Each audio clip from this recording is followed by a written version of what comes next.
E aí, nono ano, tudo bem com vocês? Nono ano, a gente está aqui para ter mais uma aula de filosofia, certo? E nessa aula de hoje, primeiro a gente vai começar corrigindo, né, a atividade que eu passei para vocês na aula passada. Na atividade da aula passada, eu pedi para vocês analisarem dois discursos políticos, certo? Um discurso do Vladimir Lenin, por conta, primeiro, que vocês estão estudando, né, em História da Revolução Russa, e aí eu coloquei esse discurso para vocês, propositalmente. E o segundo é do Winston Churchill, porque ele foi o primeiro-ministro inglês durante a Segunda Guerra Mundial. Eu particularmente gosto muito dele. Então por isso eu coloquei, certo? Vocês teriam que fazer análise desse discurso, onde vocês teriam que identificar frases, né, que teriam o ethos, pathos ou logos. Lembra desses três termos? Esses três termos eles estão presentes no livro A Retórica, do filósofo grego Aristóteles. Nesses três termos, né, o ethos é quando a pessoa fala de si mesmo, né, ela quer convencer a outra pessoa através falando de si, né, enaltecendo a sua imagem própria, onde a pessoa vai ser convencida através da credibilidade que essa outra pessoa vai estar passando para ela. O pathos é quando você toca no sentimento da pessoa, certo? Quando você vai convencer essa pessoa através do sentimento que você vai criar nela. E o logos é quando você vai usar argumentos que são irrefutáveis, onde vai convencer a pessoa de que você está falando é verdade e, consequentemente, a pessoa vai acreditar nisso. Então, lembre-se, a gente está falando de discurso, da fala, da maneira como a gente vai convencer a outra pessoa, certo? Foi até interessante uma aula que o Davi falou. Nossa, eu pensei que em filosofia eu estou aprendendo a mentir. Não necessariamente, né? A gente está aprendendo a convencer, né? Porque o discurso ele é muito poderoso e ele consegue convencer a outra pessoa. E o Aristóteles ele chama atenção, então, para três palavrinhas: o ethos, o pathos e o logos, que são três recursos onde faz com que as pessoas elas acreditem no que você está falando, certo? Primeiro, então, através de fazer uma autoimagem de si mesmo, né? De você que as pessoas acreditem no que você está falando a partir do que você é, né? Quando você enaltece a si mesmo. A segunda, né? O pathos, quando você cria um sentimento na pessoa, quando você, né, toca o sentimento na pessoa. E o logos, quando você usa a razão, quando você usa argumentos irrefutáveis, ok? Então, eu vou mandar para vocês no arquivo, vai estar alguns trechos, né, dos discursos onde vai estar identificado o pathos, o logos e o ethos. Beleza, pessoal? Vamos lá. Na aula de hoje, tá, que eu vou ir lendo o textinho aqui com vocês e vou explicando. Eu coloquei dois textos na realidade, mais esse vídeo de explicação, onde vai falar a importância da persuasão para a construção de sua autoridade. Uma boa argumentação abre várias portas. Na antiguidade, as primeiras técnicas retóricas surgiram para que reis, estados e governos pudessem convencer e persuadir o povo. Então está falando, né, que na antiguidade a persuasão, né, a retórica, a arte de convencer a outra pessoa era usada por reis, por governantes para convencer, né, as pessoas que estavam em volta dele.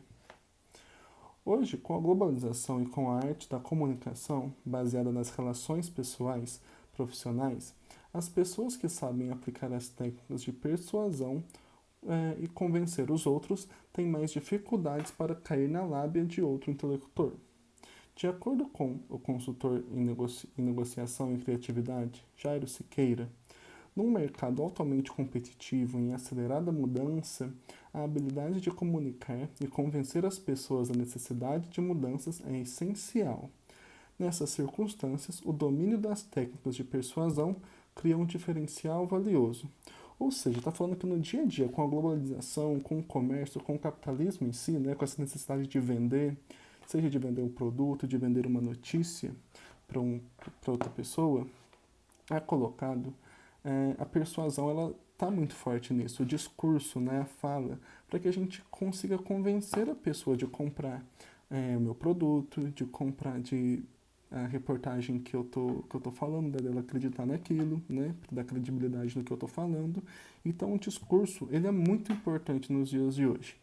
Ele foi importante no passado para convencer, né, os súditos dos reis, dos governantes, e hoje ele é importante para que a pessoa possa compactuar com a ideia do produto que você está vendendo, seja ele uma reportagem, uma notícia, ou seja algum produto, né, material. Enfim, continuando. Discurso fundamentado. Um bom argumento precisa ser bem fundamentado e se sustentar sozinho. Um discurso com argumentos firmes e bem construídos apresenta proposta com precisão e clareza. Ideias bem desenvolvidas, com riqueza de vocabulário, imagens e sonoridades sugestivas e que tenham muito ritmo, sem enrolação, e finalizam de maneira elegante, convincente e que fixam-se em nossa mente. Então, para a gente convencer uma outra pessoa, a comprar nossa ideia, a comprar nosso produto, a gente tem que ter um discurso com bons argumentos, tem que ter um discurso firme, tem que ser bem falado, tem que ter boas palavras, certo? Tem que ter uma boa argumentação, para que a pessoa de fato ela acredite aquilo lá e ela não veja que é só uma enrolação. Continuando. Como desenvolver a persuasão? A palavra persuadir vem do latim persuader e significa levar a uma opinião ou aconselhar. O termo convencer é derivado da palavra vencer, que numa interpretação concluímos que a pessoa convencida foi inicialmente vencida por uma argumentação. Então, olha que interessante, né? A palavra persuadir ela significa, né, você opinar, você aconselhar, né? Depois tem o termo vencer, ele é derivado da palavra vencer, que isso significa, né, que quando você convence alguém, você venceu a opinião dele, você venceu o que ele acredita. Então, olha como que isso é interessante. Né, então, quando a gente convence uma pessoa, por exemplo, vou usar o Wesley aqui como exemplo. O Wesley, ele é flamenguista. O Wesley, eu vou falar pro Wesley que o meu time, o São Paulo, ele é melhor que o time dele. Então, e eu vou começar a falar que o meu time ganhou um campeonato, outro campeonato, enfim. Aí eu vou e ele fala, não, realmente, teu time é melhor que o meu. O que eu fiz? Eu venci, né, o argumento dele. Eu convenci ele de que o meu time é melhor que o dele. Então eu venci isso. Então olha que interessante que é essa palavra. Convencer vem de vencer, que é você fazer com que uma pessoa acredite no que você está falando, ok? Continuando. A pessoa que foi persuadida pode até não concordar por completo com seu persuasor, mas acaba se rendendo e fazendo o que ele lhe pediu, de livre e espontânea vontade. A persuasão é a capacidade de fazer alguém agir utilizando qualquer tipo de técnica e meio de comunicação, ou seja, a persuasão ajuda a construir a autoridade de alguém sobre o outro. Então, olha só, a persuasão ela ajuda a gente a construir a autoridade em cima de uma outra pessoa. Então, quando a gente consegue persuadir, a gente consegue convencer uma outra pessoa, a gente está criando uma relação de autoridade, de que a gente está acima do outro, porque o fato da gente convencer o outro vai mostrar que a minha ideia se sobressaiu em relação à ideia do outro. O que isso quer dizer, então? Que eu acabei, né, impondo uma certa autoridade. As principais técnicas de persuasão. Segundo Aristóteles, a persuasão tem 3 caminhos: apelar para a vontade das pessoas, apelar para a sensibilidade e apelar para a inteligência. Algumas se guiam mais pela vontade, outros pela sensibilidade e muitos outros pela inteligência e razão.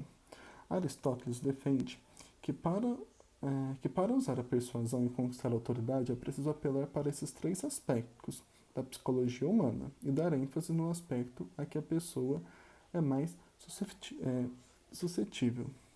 As técnicas de persuasão pela forma e o tipo de linguagem. Então, eu estou falando que existem 3 técnicas, que a gente já viu, que é o ethos, o pathos e o logos, certo? E a gente vai tentar persuadir essa pessoa partindo para qual a gente acha que a pessoa ela é mais convincente. Por exemplo, eu vou dar um exemplo meu pessoal. Se uma pessoa ela tenta me convencer por um lado emocional, facilmente eu vou cair, que eu acabo sendo, né, aderindo um pouco a isso. Ou se não, por argumentos lógicos, logicamente eu vou concordar com uma pessoa, se ela vai estar partindo por argumentos lógicos. Então tem 3 tipos de maneiras de você convencer uma pessoa, certo? E também depende muito da pessoa na qual vai estar ouvindo o que você vai estar falando, ok? O conteúdo da persuasão precisa ser direcionado de acordo com o perfil da pessoa. Para as pessoas mais simples, utiliza-se uma linguagem mais comum. Para as cultas, abuso da linguagem intelectual.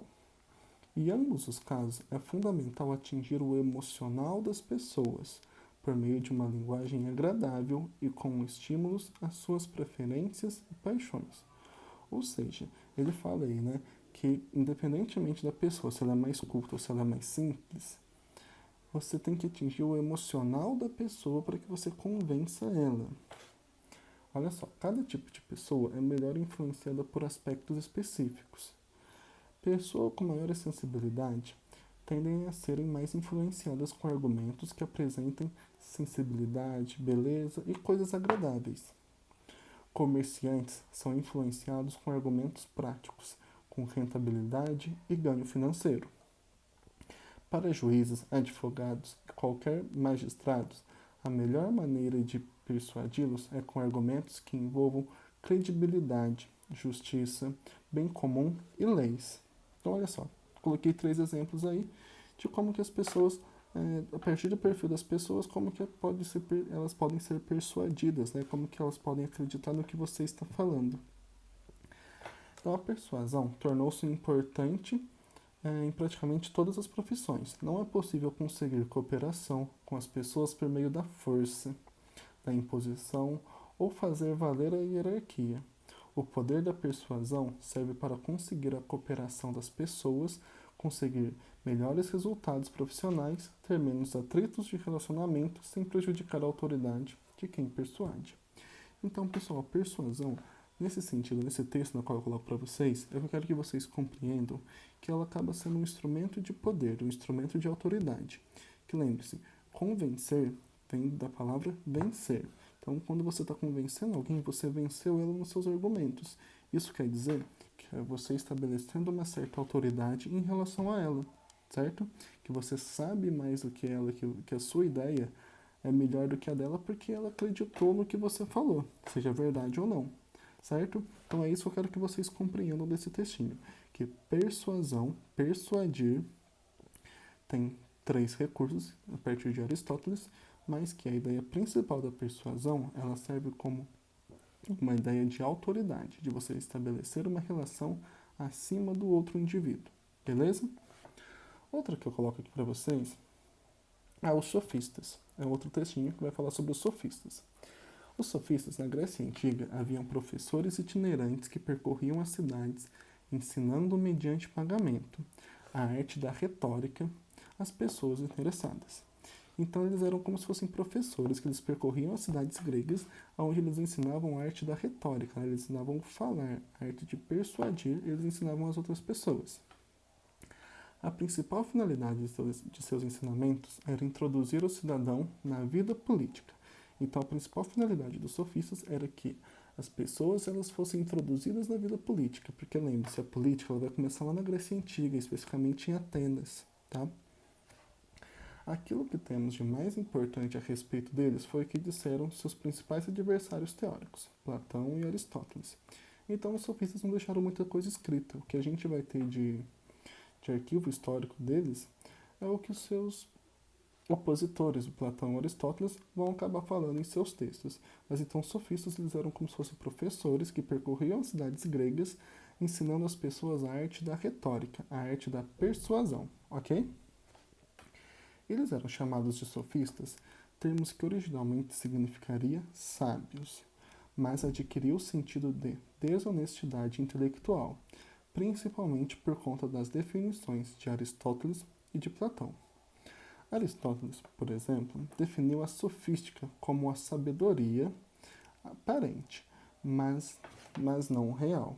Então, o Aristóteles vai falar que os sofistas, né, que a sofística, ela aparentemente ela é uma sabedoria, mas ela não é real.